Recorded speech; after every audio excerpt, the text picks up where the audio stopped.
Warahmatullahi wabarakatuh and very good afternoon. So I think we can start the class now. Okay, sorry for the delay because I forgot to bring my tablet along with me. So I need to rush back, go home and take back the tablet. Okay, so I think without further ado, so we discuss, we can, I think we are still in the DC motor drive using rectifiers, okay? Sorry, using rectifiers. Okay, so we have already discussed the above matters here, the above points there, which is a conventional electrical drive, okay, which is a very bulky and so on. And then we introduce you what is actually a modern electrical drive, which is using a power electronics, okay. And then the basic principle of the mechanics, for example, the F is equal to MA, okay, and then we have the moment inertia and so on. And the quadrant. So I think the most important part here is actually the quadrant. Okay, so we have 4 quadrants. Okay, in the DC motors, we have a 4 quadrant of operation, forward motoring. Okay, so if you are moving forward, you have 2 quadrants. The first one is the forward motoring. The second one is forward braking, meaning that you are going forward, but you push a brake. And then the third quadrant is actually you moving backward. So that's one is a reverse motoring. And then the last quadrant is actually you reverse, but you push a brake, right? So that one is a reverse braking. So you have 4 quadrants, okay? Okay, and then I think you should have you should watch the you have, or I think you have already watched the DC motors principal operation. Okay, so in this slide I will just briefly explain about the DC motor. Okay, so as the name, so the DC, we didn't call that as a DC motor. Okay, we in general we call them as a DC machine because that one unit can become motors and also a generator depending on the power flow. Okay, so if the power or the current is flowing into this machine, so meaning that it consumes the power, so it become a motor. So it transform from electrical power into a mechanical power. Okay, and vice versa. Okay, so for the any DC motors, okay, we have 2 circuits or 2 terminals. The first one is what we call the armature terminals. This one is referring to the rotor, okay? And the second terminal is what we call the field terminal, and this is actually referring to the stator, okay? So we have positive, negative. Okay, so that's why we have 4 terminals, positive, negative, and then this one is also positive, negative. So the armature terminals referring to the rotor, while the field terminals referring to the stator. So what is it actually? Okay, so for example, we look at the cross section of the 2 DC motor with 2 poles. So what is actually 2 poles here? So this is actually the basic structure of a DC motors, where this one you call is a stator, and which is a static part, and then the center here is actually the part that is actually rotated. This one we call rotor. Okay.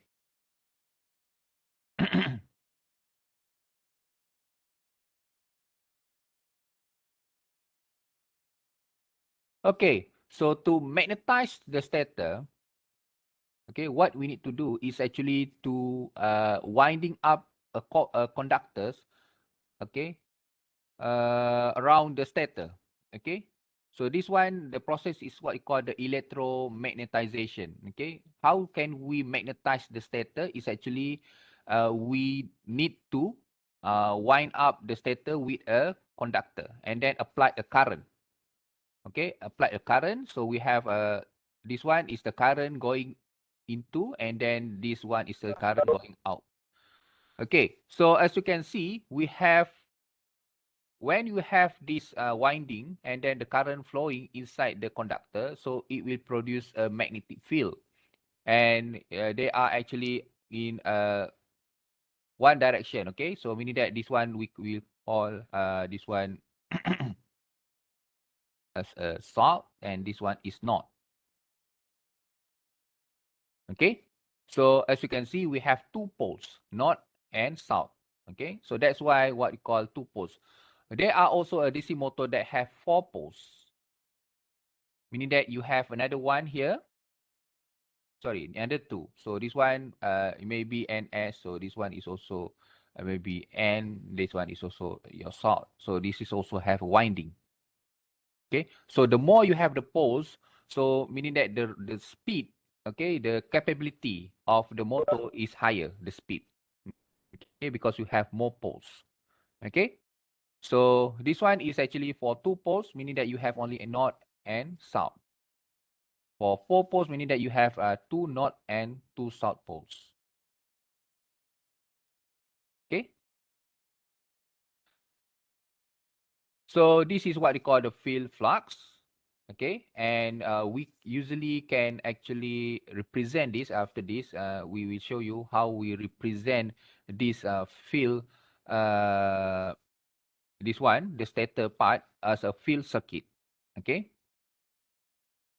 And then at the rotor side also, we have a slot where we put a conductor that can flow a current. So when we have a current flow inside the rotor, okay, so the interaction, okay, between the current inside the armatures inside the rotor here will interact with the field that is actually produced by the stator. So this one will produce torque. Okay, so at this side, it will produce upright torque, and at this side, it will produce downright torque.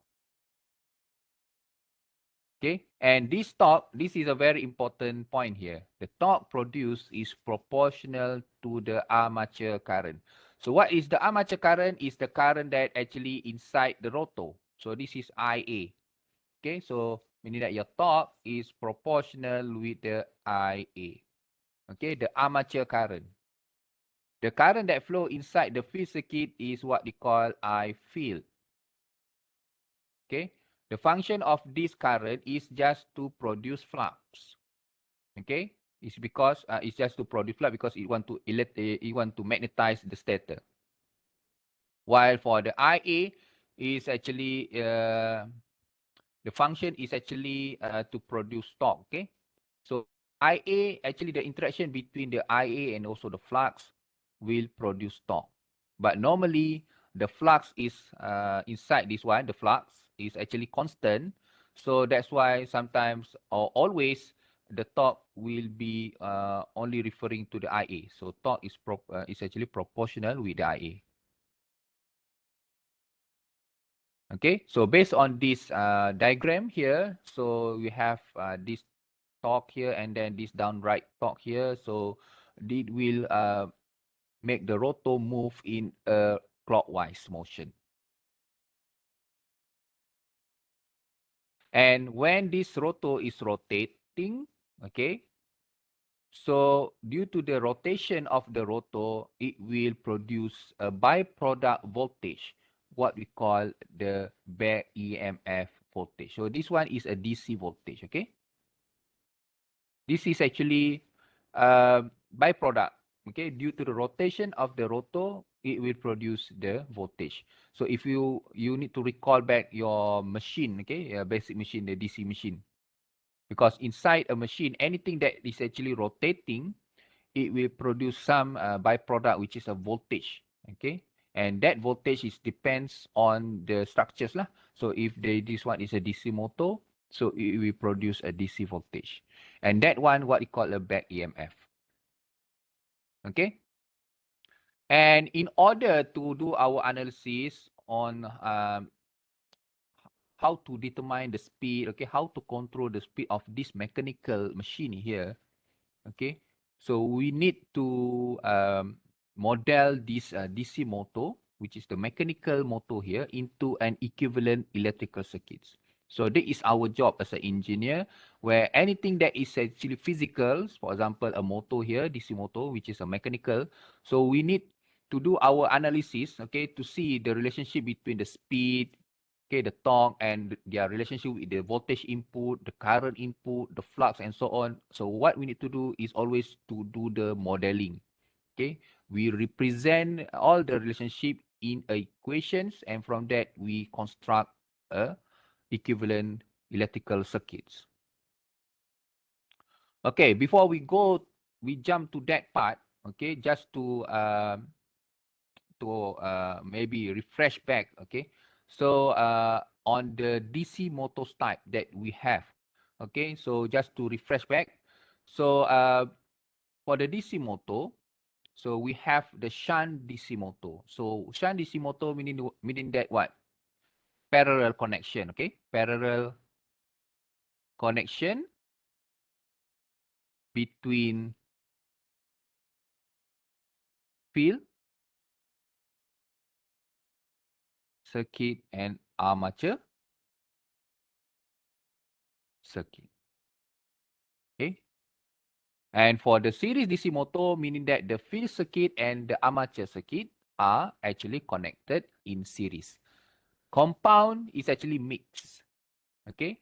So the field and armature circuit, the connection is mixed. Some part have a parallel connection, some part have a series connection. And the last one is actually, I think, the most easiest compared to this one is actually what I call separately excited DC motor. So actually, every motors have their own unique applications, okay, and they have their own unique what we call torque speed characteristic. But for this syllabus, we only concentrate on separately excited DC motor. So how can we use rectifiers to control the speed and also the torque for the separately excited DC motor? Okay, so field circuit and armature circuit. So actually, as you can see here, the field circuit is actually referring to the stator. Okay, and then you have a conductor, right? You have the conductor here. You have a current flow, and this current is actually supplied by a voltage source. Okay, and for the rotor circuit, for the rotor here, as you can see, we have also a current flow, and this current is actually supplied by another source. Okay, so for the separately excited DC motor, the model is actually like this. So we have this one is the armature circuit.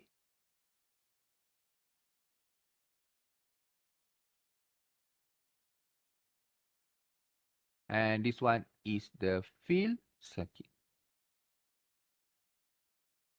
So the armature is actually referring to the rotor, while the field circuit is actually referring to the stator. So because is this name separately excited, because as you can see, both circuits are supplied by different voltage source. Okay, the voltage source used to supply the armature circuit is what we call VT or V terminal, and the voltage supply for the field circuit is we call or we define as a VF. Okay, and here the RA and LA, what is it? RA represent the internal resistance. So inside the cable there are internal resistance. Okay, every material have their own internal resistance. And for the inductor here, because we know that the stator, the winding of the cable is actually you wind up. So every time that you wind, or like the solar, like because you winding up, so it actually will create some inductance. So this inductance represent the winding, okay, the winding inductance of the stator. The winding inductance of the rotor at the armature circuit. Okay. And then this one is a DC voltage source, which is we call a back EMF.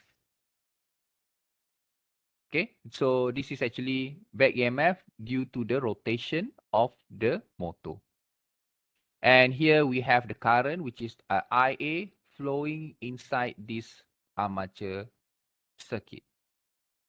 And at the field circuit, okay, as you can see, is a this is actually at the stator side. So the RF will represent the internal resistance of the cables, okay, the conductors, the coppers, and the inductors here will represent the the winding of uh, the cables of the stators.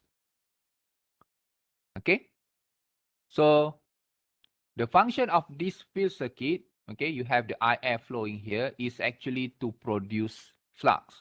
And this IF is proportional with the flux. So meaning that if you want to increase the flux, what you need to do is actually to increase the field current. Okay? So the function of the field circuit, so I repeat again, is to produce the flux, appropriate flux values, okay, to support the production of the torque.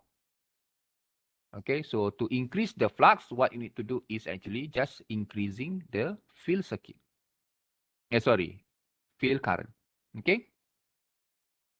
And this is the voltage equations that related to each circuit. So I think this one is a very simple one, which is VT is equal to the summation of all voltage drop. We have the voltage drop across RA, the voltage drop across the inductors, and last one is actually not a voltage drop, but is actually a voltage source, which is the EA. This one is what I call the back EMF.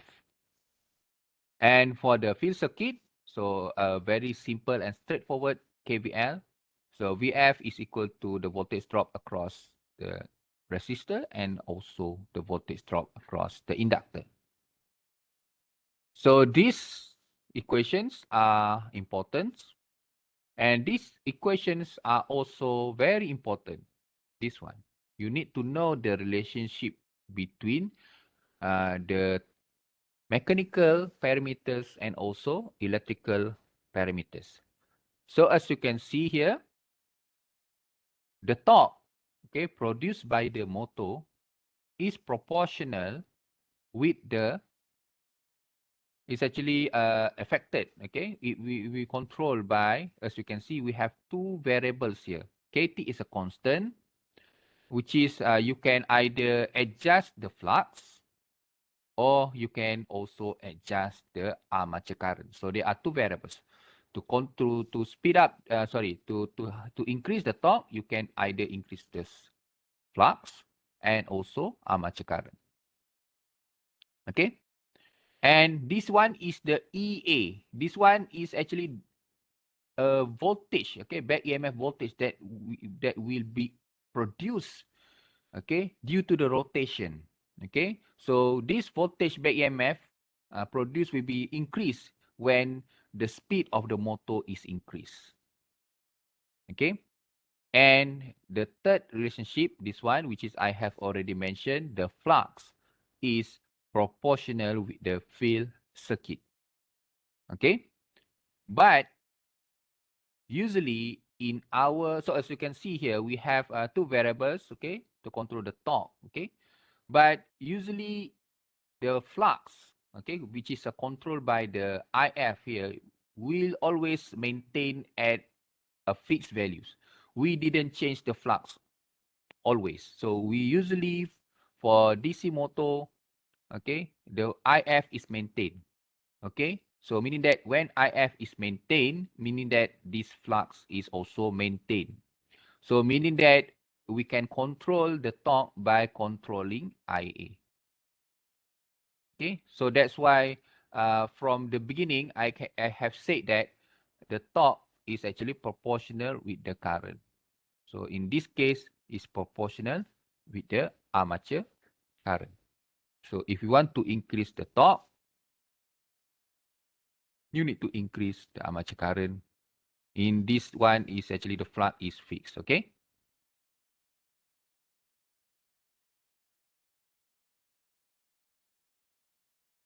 So any question? I think I hope it's clear because this is the fundamental. Okay?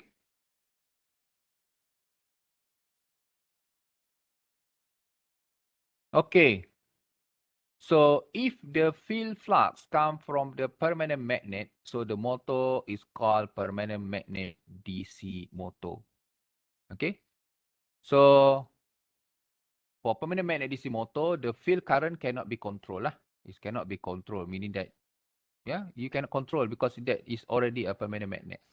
So as you can see, you can take out in the equation of the torque and also the relationship between torque and the current. So there is no flux here, okay? And also for the back EMF, we can take out the flux because the flux is actually fixed, has a fixed values. And most of the time, as you can see, we have also two constant, which is the KT that relate the torque and also the current.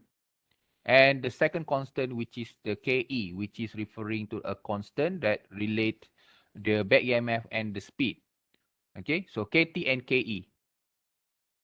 Okay, so but most of the time, the KT and KE is actually similar. So that's why sometimes we can just put T is equals to KE omega. Okay, sorry, KEIA. So because it's same. Okay, so no need to worry on this.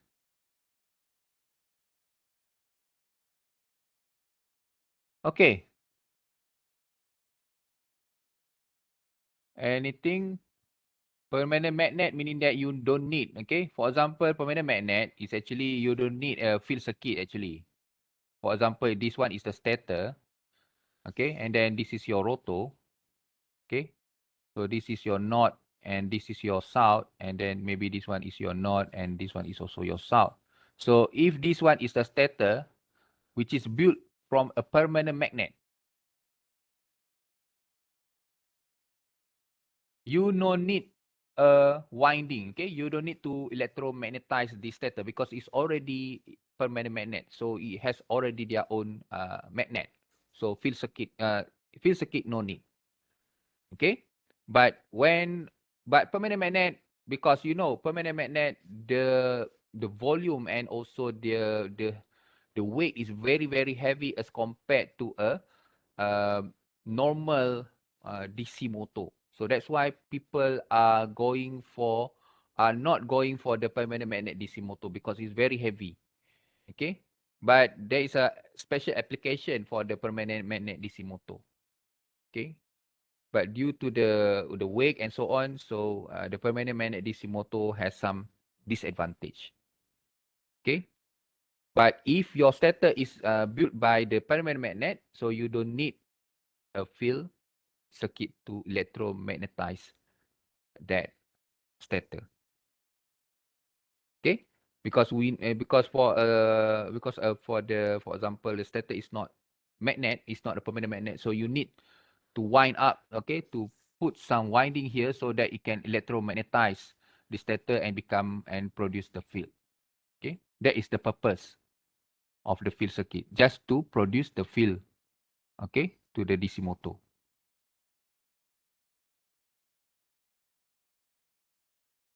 Okay, I think we have finished on that. So let's take a look on the speed control of the DC motor. So right now we want to see the relationship. Okay, when we adjust the speed. So what is the variables that affected? Okay, so from the armature circuit, we have already know that this is the equations. Okay, but in steady state, where the current or the speed is actually no change. Okay, there is no changing of the current or speed. Usually, we can set this one as a 0, right? Steady state, meaning that your motor is running at steady speed. Okay, the current is almost fixed. Okay, there is no change of the current. There is no change of the voltage and so on. So that one is what I call the steady state. So this part here is actually can be considered as 0. So we can simplify our armature circuit equations as a RA, IA plus EA only. Okay. And from that, you substitute EA with this one, KE omega, and IA with this one, which is, we know that the torque is equals to KT flux IA. Sorry, this one is also have flux. Okay, so you substitute this, so you will obtain this equation. Okay, you manipulate this equation, so and then make the speed as your main equation. Okay, the head of the equation, so you come out with this linear equation actually. And usually KT and KE is same, so you can simplify again. So your equation of speed, okay, because we want to see what is the parameters that control the speed of the motor. We can see that the speed is actually equals to this one, which is a linear equation. Okay, this one is your y axis. Your t is your x axis. And this one is your kecerunan apa? Your slope, okay? Negative slope. And this one is your c. Okay, so this one is actually y is equal to mx plus c. Okay, linear equation. So this one is your c, which is this one is this is actually the speed. Okay, speed versus torque. Okay, so this is what is your y, and this is your x. So C is actually the no load speed. What is the no load speed? So it's actually determined by this Vt, Kt, flux. Okay? And as you can see here, when the torque is increased, you can see that the speed is reduced. Okay? But the equation is actually a linear equation. Okay?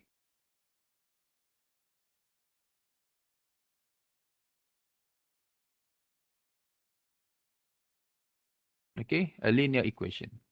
Okay, so this is actually the characteristic of DC motor.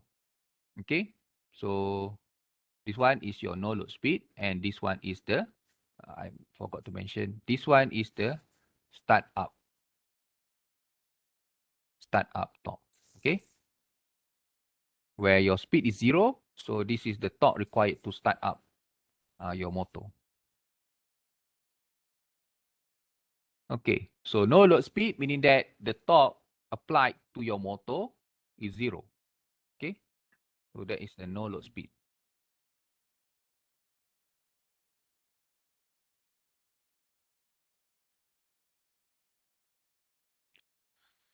Okay, let's look on this is the characteristic. Okay, the torque speed characteristic of a DC motor. Every DC motor have this torque speed. Sorry, only separately excited DC motor has this. Okay, shunt, I think series have their own different torque speed characteristic. Okay. Okay, let's look on the load torque. So actually, this is very important. Okay, so there are three typical load torque here.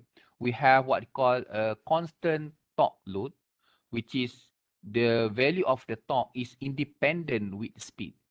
Okay, meaning that if you have this one torque versus speed, so this one is a constant. It's independent with speed.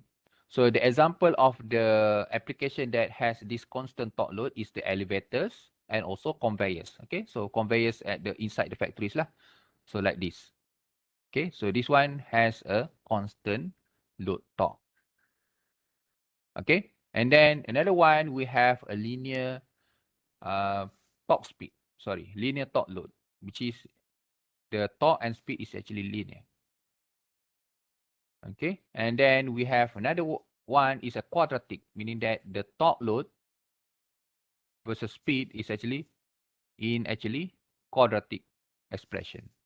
For example, this one is for example, our ceiling fan and centrifugal pump like this. So this one is a centrifugal pump. I think in the oil and gas or factories, you always will see this one. So this is your motor. So this one is actually your pump, okay, centrifugal pump. Okay, there are three types of torque loads. Okay, so you need to know this this typical torque load because actually the intersection between the torque load, okay, and the torque speed characteristic of your motor, which is the blue line here, and this one is the red line. So the intersection between these will determine the speed of the motor. Okay, so please don't be confused because, for example, like this, I use torque versus speed, but you can also use speed versus torque. Okay, you can have this straight line here. Okay, so please don't be confused. It's actually the same thing. Only the axis is changed. Okay, so this one is a speed versus torque. Okay, so this one is the constant torque load. So constant meaning that it is independent of speed. So as you can see, the intersection between this is your motor torque speed characteristic, and this one is your torque load. So the intersection between these will determine the speed. Okay, so this is very important. So how to have your motor in variable speed?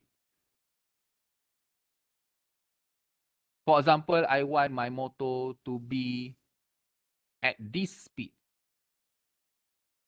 So this one is omega 1 and this one is omega 2. How can I make my speed increase here? Okay, you need to know that to increase the speed to here, you need to mean that the intersection between the torque motor and also torque load should be here, right?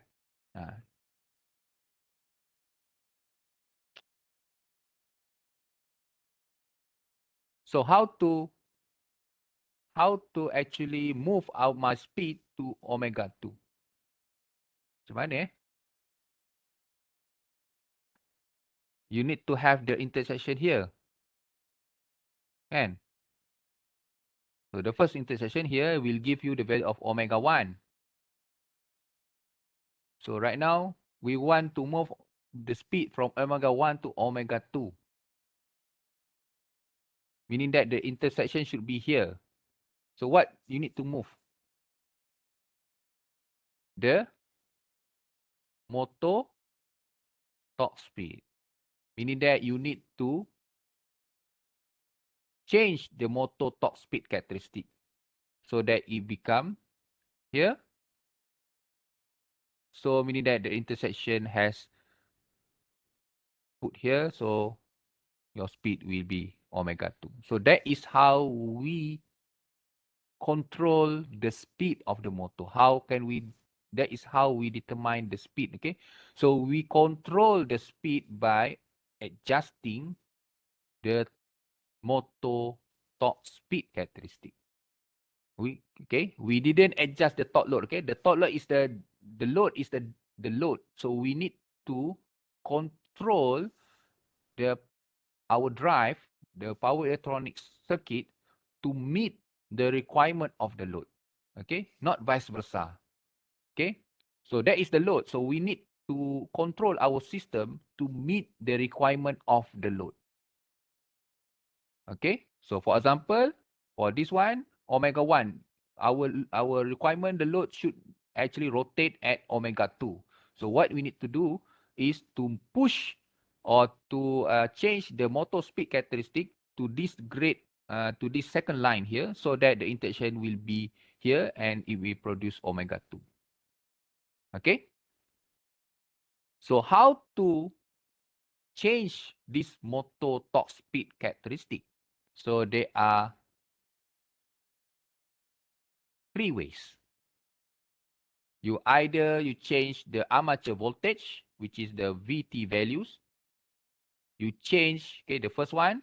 The second one, you change the field flux, meaning that you change the IF, because IF is proportional with the flux.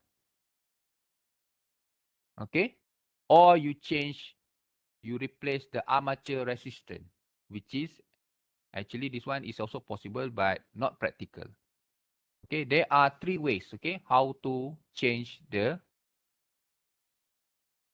motor torque speed characteristic.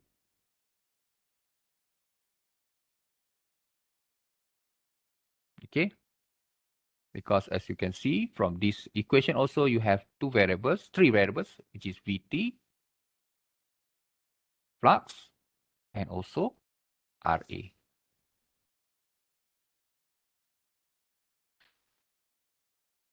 Okay, so but usually the third choice here, the third option is seldom, is very rare because if you increase the resistor, so definitely you will actually increase the losses inside the system. Okay, so this one is not very popular lah, the third option. So the very popular, I think, is actually the first one. Okay, let's look. We go one by one. Okay, I think our class will be only maybe 1 hour plus, okay? Okay, the first option is by varying your VT or your voltage source. So this is the speed versus torque equation plane here. Okay, so this one, for example, you have the first characteristic, okay, and then your motor is connected to a load that has this characteristic torque load, which is a quadratic. Okay, so the intersection between the torque load and also your motor torque speed characteristic, okay, will determine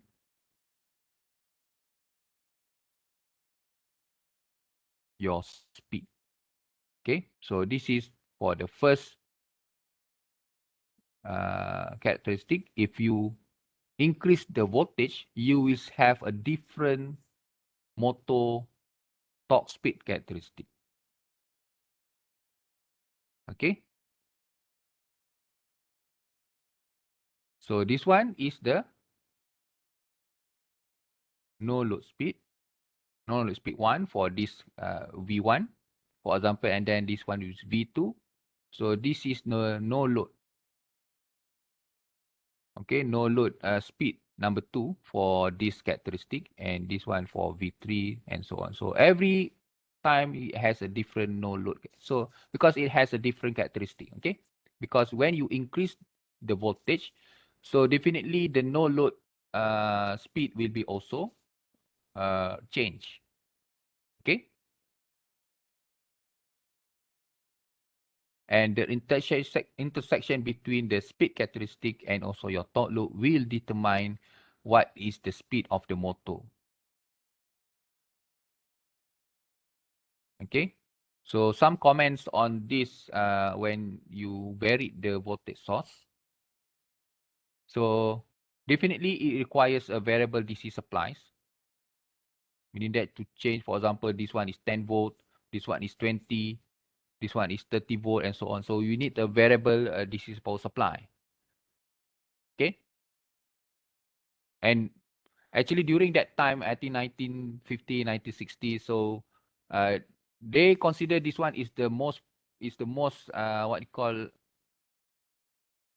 the best solutions lah to control the speed. But at that year, the power electronics is actually still not available. So the rectifiers and so on. So they find it's very difficult to actually to have, for example, in the factories, at that time, it's very difficult to find DC generators lah to produce this kind of voltage source. Okay, for example, 10 volt, and then you need to increase to 20 volt. So at that time, it's very difficult because power electronics is actually not there. But by using power electronics, where you are using rectifiers and so on, we can have this variable voltage input very easy, just controlling the firing angle. Okay. And the second comment here, good speed regulation. What is meant by the good speed regulation is actually the difference between no load. Okay, as you can see, the difference between no load and the actual speed. So as you can see, at every point here, the speed regulation is almost same. Okay, it's not the same lah. It's actually very good because when you have good speed regulation, meaning that the difference between no load speed and the actual speed is no different. Okay, there's a speed drop is actually very minimum. So that is what you call the good speed regulation. And the last one is the maximum torque capability. Okay, so this one, as you can see, the torque is almost actually no limits. Okay, no limits at all. The second one is by varying your resistance. Okay, so by varying your resistance, what happened? So like this, okay? So if you increase your resistor, you will have, for example, this one RA1, RA2, RA3, and so on. So you will actually have a different characteristic, motor speed characteristic. But as you can see, the no load speed is still the same. Okay, it's remain at that part, it's remain at that values. Okay, and as you can see, at every intersection, for example, this one, when you R1, okay, R2, and so on, as you can see, the speed regulation is not very good. For example, as you can see here,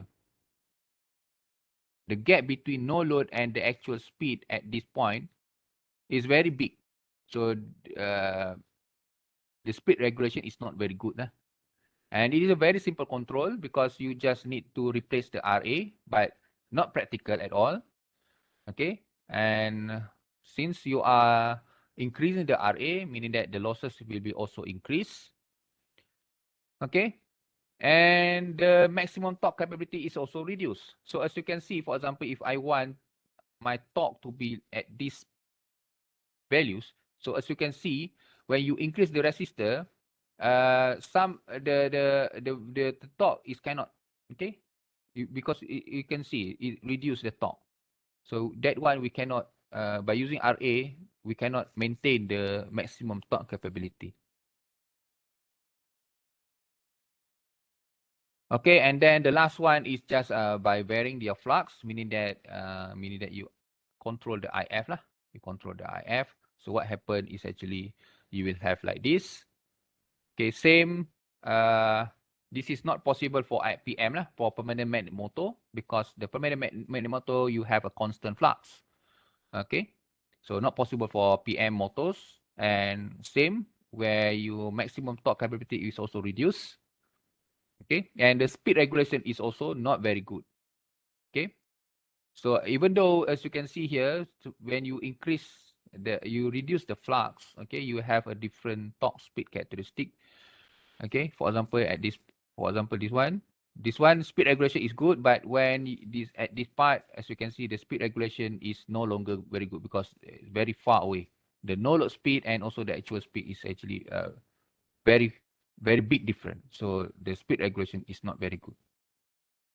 So by comparing these three methods, okay, the best is actually by varying the voltage terminal, which is very easy to achieve by using powertronics because, for example, you control rectifiers. Okay, because for example, if you have your RA, LA, and your back EMF, okay, so this one is your VA. You just control by using SCR, firing angle. Okay, so your VA is actually equals to 2 VM over pi cos alpha, like that. It's simple like that. So you control the alpha to have your VA. Okay. So this comes from voltage AC source lah. Okay.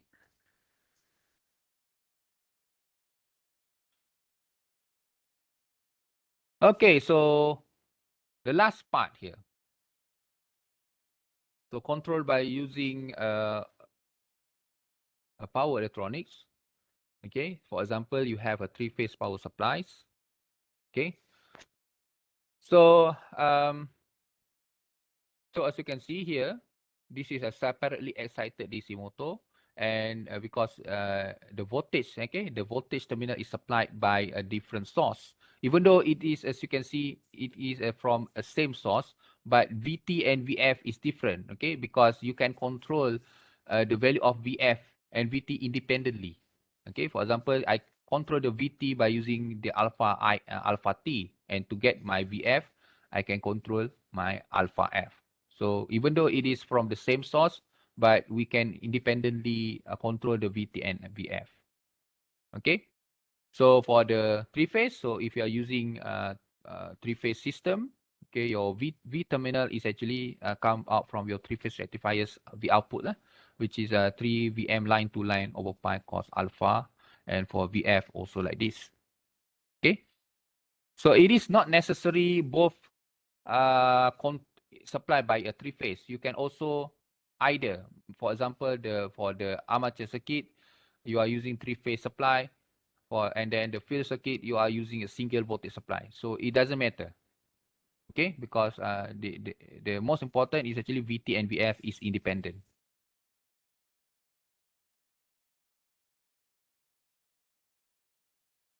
Okay. So this is a single phase. Okay. Our main concern in this syllabus is actually the application of the single phase rectifiers to control the speed and also the torque of the motors. Okay. So why we are using this single phase for our syllabus? Because it is very easy and straightforward, okay, compared to the three phase. Okay. So as you can see here, we have the RALA. So meaning that this one is we can consider as an inductive load. Okay. And then you are using control rectifiers, which is the SCR.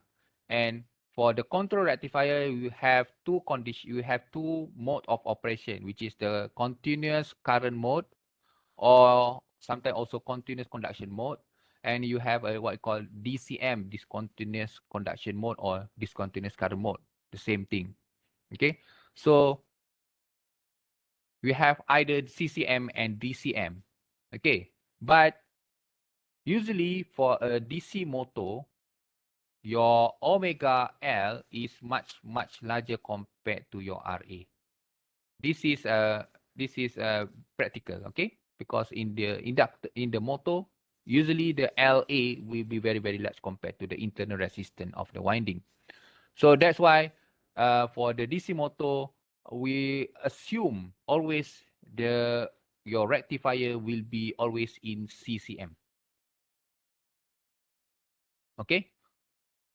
CCM. Okay?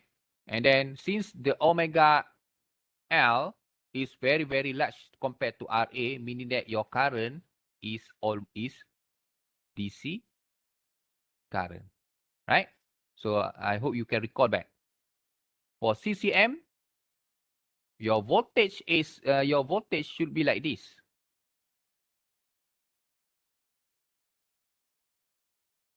Okay, so this one is your VA, but your current IA, since this one is very large compared to RA, so your current is actually a DC current. Okay, so this is the waveform.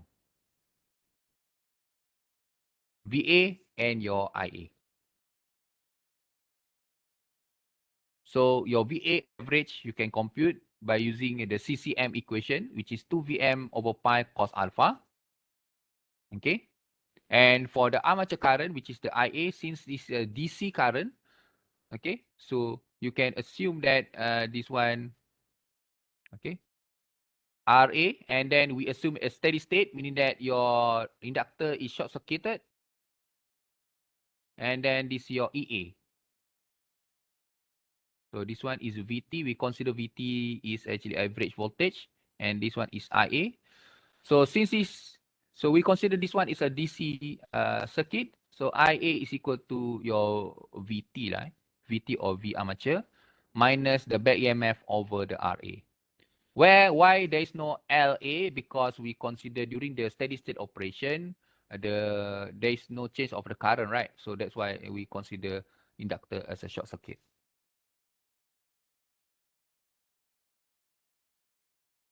Okay. And for the field voltage, so we assume, so since we are using the control rectifier, so same, okay, 2 Vm over pi cos alpha, but referring to the alpha of the field circuit that we applied to the field circuit, okay. So alpha A and alpha F is different. Okay, alpha is actually for the control signal for the armature circuit, while for the alpha F is the firing angle for the field circuit.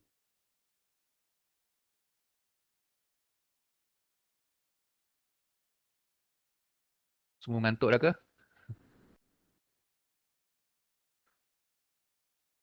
Can still follow me?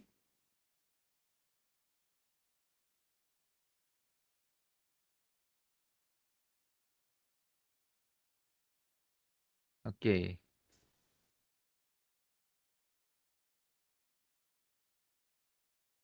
Okay. So in this slide, it shows that this quadrant, this DC motor drive using this control rectifiers can only operate at these two quadrant only, which is the quadrant where you have torque positive and also speed positive, meaning that your current is positive, your voltage is also positive, VA. VA is positive, IA positive. So meaning that this one is a forward motoring. And then the second quadrant is Q4, where you can see here the torque is a positive, the speed is negative, meaning that your current IA is a positive. Positive meaning that the current is flowing from source to the load, okay? Your VT is negative. So meaning that negative, meaning that this one is actually reverse braking. Okay. You are reversing tengah jalan ke belakang tapi you tekan brake. So FM and reverse braking. Okay. At quadrant 2 and quadrant 3, this drive cannot operate because as you can see, IA is negative. Okay. Kan? You perasan. If you notice, for Q2 and Q3, the IA is negative because torque is negative. Torque negative. This one is also torque negative. Right? This one, torque negative. So meaning that this one cannot operate at negative torque or negative current. Why? Why it cannot operate at when the current is actually negative? IA is going back to the source. Can you identify why?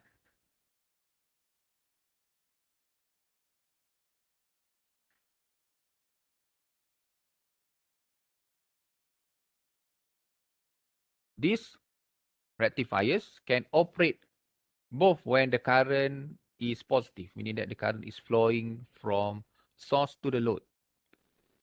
But it cannot operate the motor at quadrant number 2 and 3, where both of the quadrant are negative current. Negative current meaning that the current is flowing from the motor back to the source. Can you notice why? Can you give me a reason?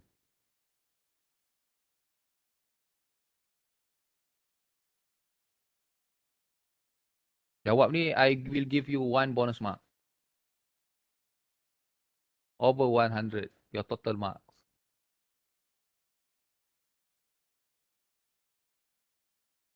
Anyone?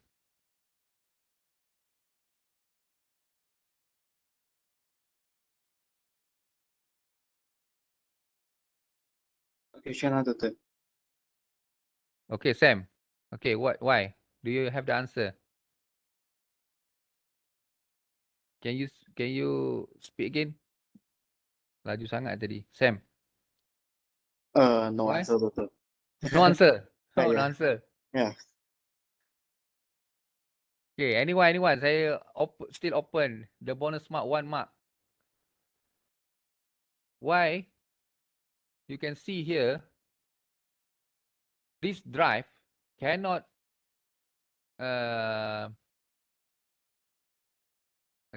cannot take negative current. Why? Only quadrant 1 and quadrant 4 it can operate because the current is positive, flowing from source to the load. But it cannot accept negative current.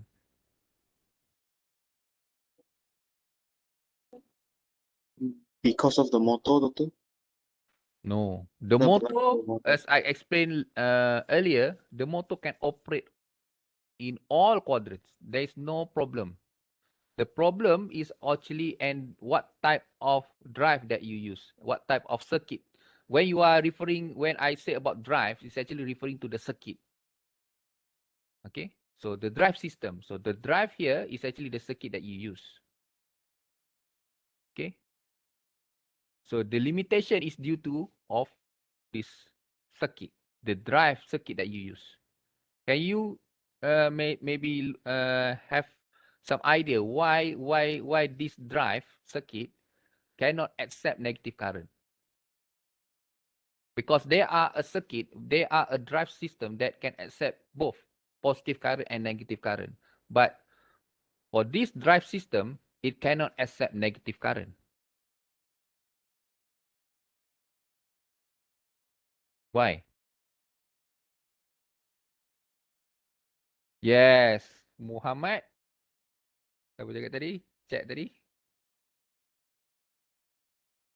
Muhammad Faris Haikal. Okay, oh private Okay, Faris Haikal. Okay, you got your 1 mark. Okay, so yes, because of the use of this SCR. Bukan diode lah, SCR SCR, because we know that SCR or diode can only allow current to go one direction from anode to cathode. Okay, from the source to the load. But it cannot accept current, or it cannot allow the current from cathode to anode. From cathode to anode, right? When the current is flowing from cathode to anode, it will be a reverse bias. So yes, the current negative, it cannot accept because the use of this thyristor. Okay.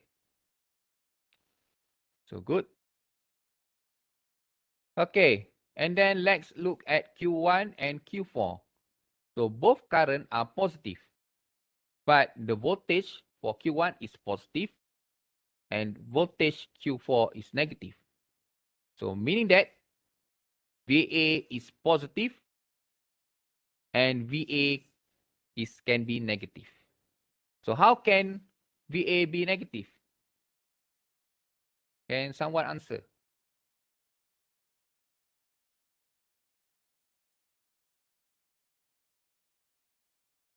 Okay, both quadrant current is positive. So right now we know why current cannot negative because of the SCR.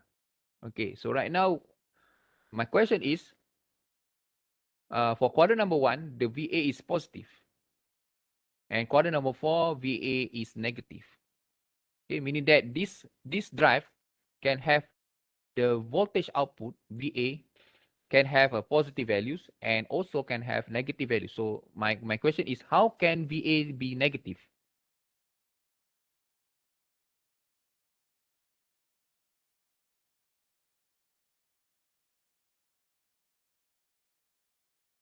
How can we make VA negative?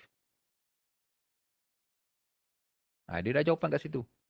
There are answer in the slide. The omega? Omega? You mean alpha?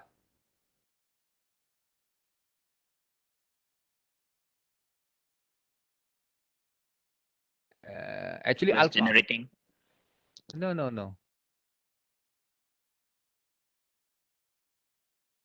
How to make VA negative? Because right now we control the electric parameters IA and VA. For example, if you want to be your motor in Q1, so you need to make sure that IA is positive and VA is positive. so that your motor is in forward motoring. When you want to operate your motor in reverse braking, so you need to ensure that your current must be positive and your voltage must be negative. Your voltage input here, voltage input to the motor, VA, must be negative. Okay. So that is how we control the speed and torque. Okay, by controlling the electric parameters. Okay, so to make our motor to be in reverse braking, so we need to ensure that your VA is negative. So how to make your VA negative?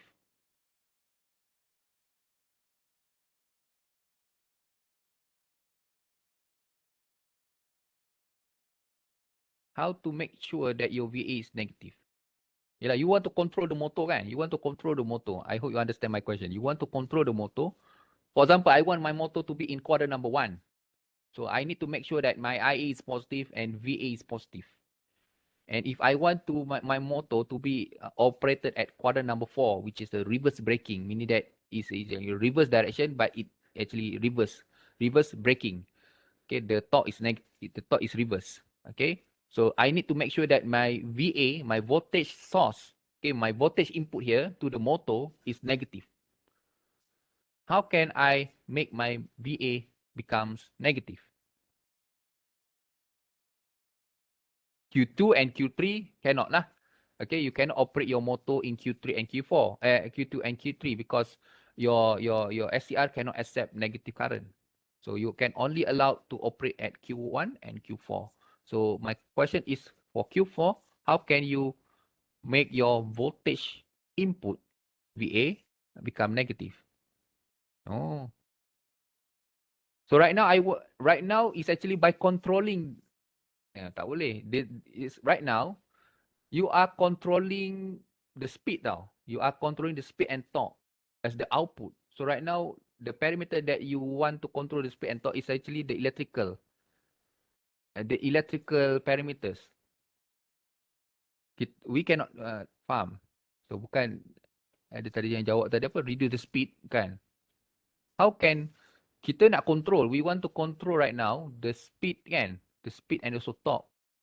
So from electrical parameters, from voltage and current. Bukannya bukannya bukannya kita control speed untuk dapatkan negative voltage, not at that direction. We actually, the input is actually electrical, the output is mechanical. So right now my question is, so maknanya mechanical tu tak boleh nak control, we cannot control tu kan. Faham tak? I hope you understand. Ada tak? Yes. Okay. Ni semua ni private ni. Okay, Muhammad Luqman Muhammad Luqman said that we can control VA negative by controlling the alpha. Okay, 50% correct. Tapi your answer is not, orang kata apa, not fully complete. What is the value of the alpha that you can have negative VA? Yes, your answer is correct but not very accurate. You can adjust. Okay, this is actually, itu saya cakap, it's actually on the slide. The answer is actually inside the slide. You can see. To get your variable VA is actually just controlling the alpha. So right now, what is the value of the alpha so that your VA is become negative?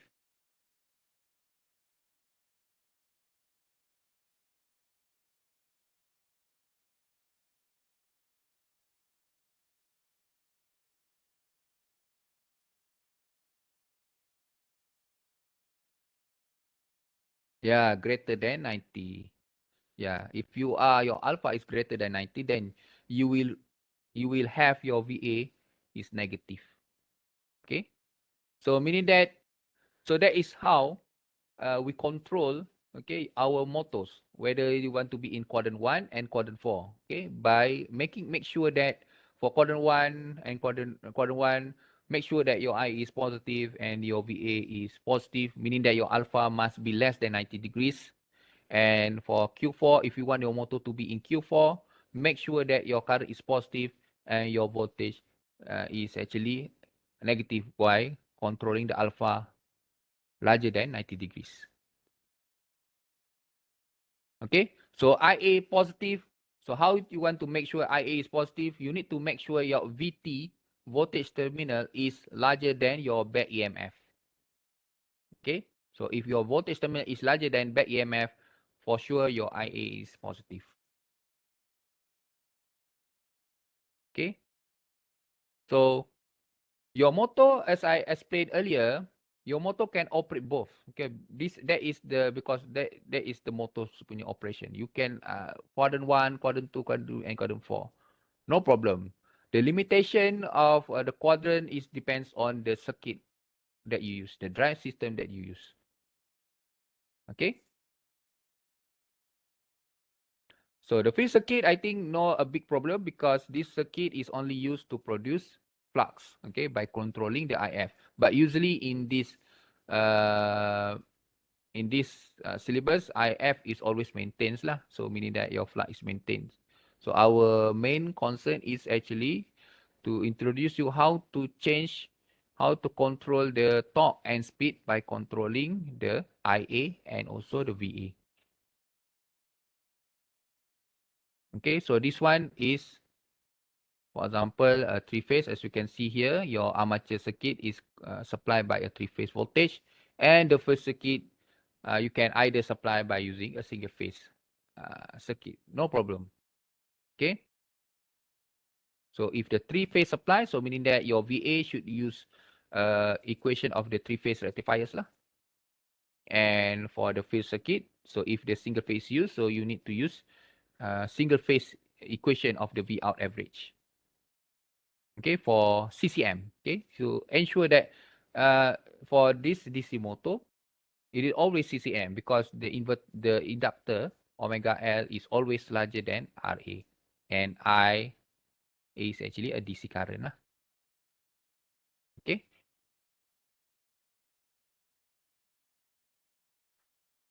Okay, I think that's all from me. I think this one will be explained briefly. Okay.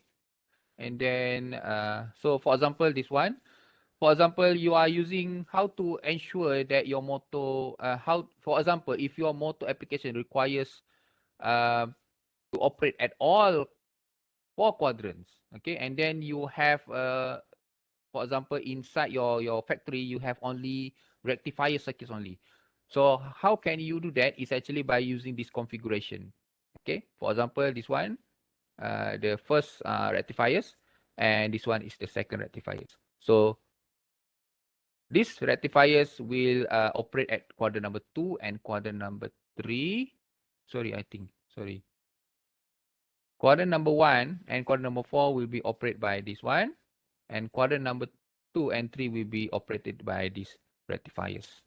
Okay, so by using 2 rectifiers, you can actually operate your motor in 4 quadrants. Okay, I will explain this a little bit maybe on our next class. Okay, and then on our next class also, we will go, I think there are 2 examples and also solution here, but I think I will go step by steps on how to actually understand the questions, okay, and extract the information from these questions. Okay, so and then this is the second example, which is come from your previous final exams. So I think for the final exam questions is a little bit like this. So because for the question for the DC motor is quite difficult to actually design a question.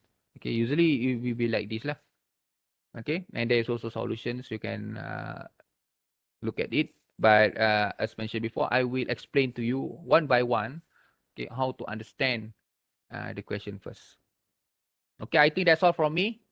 Thank you very much for all your cooperation. So we meet again inshallah on our next class on Thursday, which is the last day I think before our Raya. Okay, on Selasa kan Raya. Okay. Okay, I think that's all from me. Okay, Assalamualaikum and have a very good day.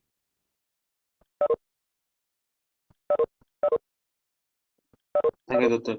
Okay.